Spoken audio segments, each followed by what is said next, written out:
नमस्कार बंधुओं, आप सुन रहे हैं जयशंकर प्रसाद की कहानी आंधी। आप इस कहानी को कहाँ से सुन रहे हैं, हमें कमेंट करके अवश्य बताना। बंधुओं, जयशंकर प्रसाद द्वारा रचित आंधी कहानी प्रेम, त्याग और द्वंद्व का एक मार्मिक चित्रण है। इसमें मुख्य पात्र लैला एक निस्वार्थ प्रेम करने वाली महिला है जो अपने प्रेमी के लिए अपनी खुशियों का बलिदान दे देती है। लैला का पात्र भारतीय नारी के आत्मसम्मान, निश्चल प्रेम और गहरे भावनात्मक संघर्ष का प्रतीक है।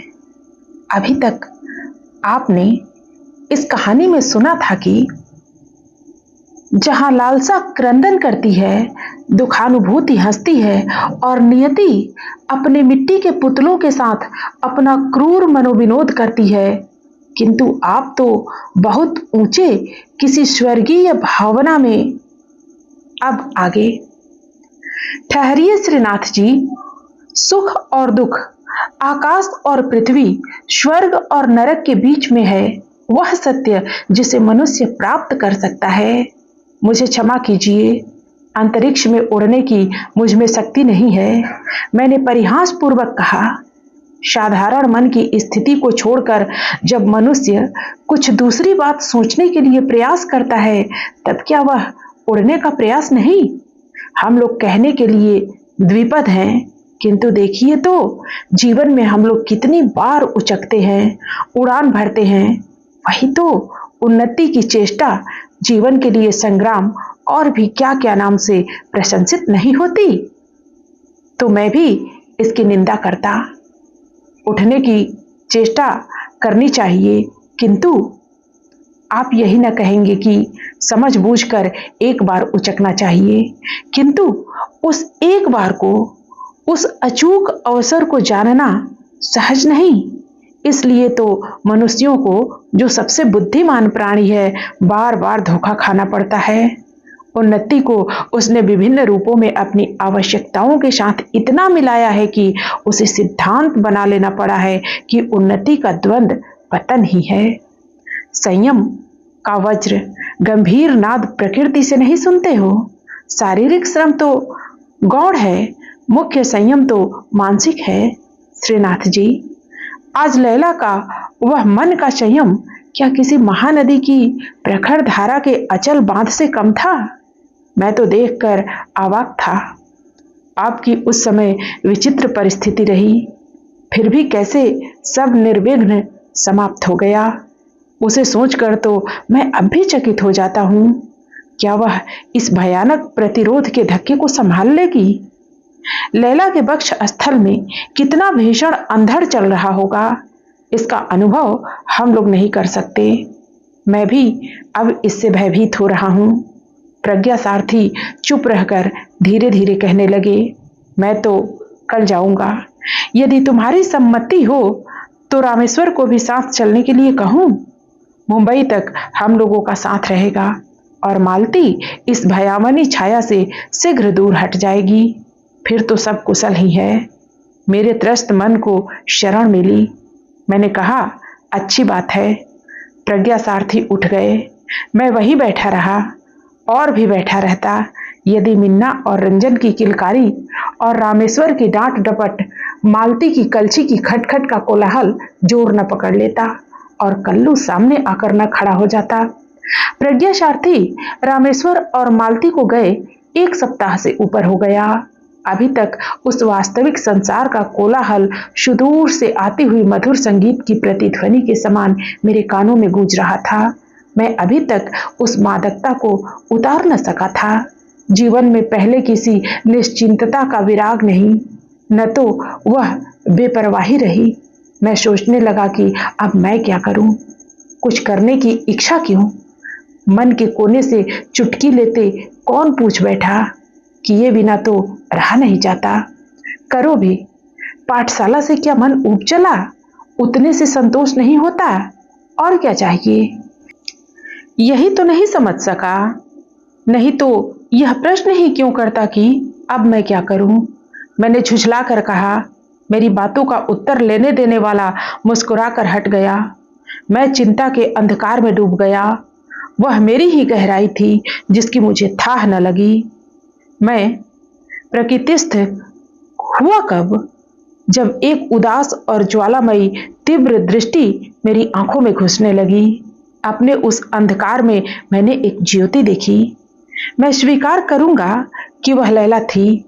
इस पर हंसने की इच्छा हो तो हंस लीजिए, किंतु मैं लैला को पा जाने के लिए विकल नहीं था, क्योंकि लैला जिसको पाने की अभिलाषा करती थी वही उसे न मिला और परिणाम ठीक मेरी आंखों के सामने था।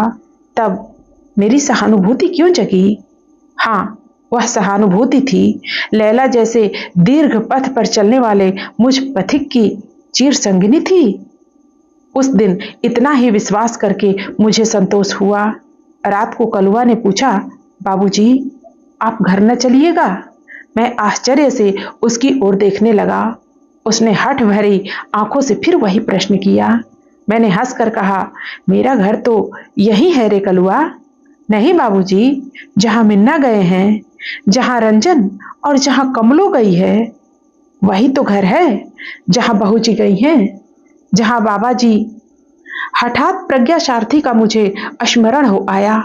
मुझे क्रोध में कहना पड़ा, कलुआ, मेरा और कहीं घर वर नहीं है। फिर मन ही मन कहा, इस बात को वह बौद्ध समझता था। हाँ, सबको घर है, बाबा जी को, मिन्ना को, सबको है, आपको नहीं है? उसने ठुनकते हुए कहा। किंतु मैं अपने ऊपर झुझला रहा था। मैंने कहा, बकवाद न कर, जा सो रह, आजकल तू पढ़ता नहीं। कलुआ सिर झुकाए व्यथा भरे वक्ष स्थल को दबाए अपने बिछौने पर जा पड़ा और मैं उस निस्तब्ध रात्रि में जागता रहा। खिड़की में से झील का आंदोलित जल दिखाई पड़ रहा था और मैं आश्चर्य से अपना ही बनाया हुआ चित्र उसमें देख रहा था। चंदा के प्रशांत जल में एक छोटी सी नाव है जिस पर मालती रामेश्वर बैठे थे और मैं डांड चला रहा था। प्रज्ञा सारथी तीर पर खड़े बच्चों को बहला रहे थे। हम लोग उजली चांदनी में नाव खेते हुए चले जा रहे थे। सहसा उस चित्र में एक और मूर्ति का प्रादुर्भाव हुआ। वह थी लैला। मेरी आंखें तिलमिला गईं। मैं जागता था, सोता था, सवेरा हो गया था। नींद से भरी आंखें नहीं खुलती थीं, तो भी बाहर के कोलाहल ने मुझे जगा दिया। देखता हूं ईरानियों का एक झुंड बाहर खड़ा है। मैंने पूछा, क्या है? गुल ने कहा, यहाँ का पीर कहाँ है? पीर? मैंने आश्चर्य से पूछा। हाँ, वही जो पीला पीला कपड़ा पहनता था। मैं समझ गया, वे लोग प्रज्ञा सारथी को खोजते थे। मैंने कहा, वह तो यहाँ नहीं है, अपने घर गए। काम क्या है?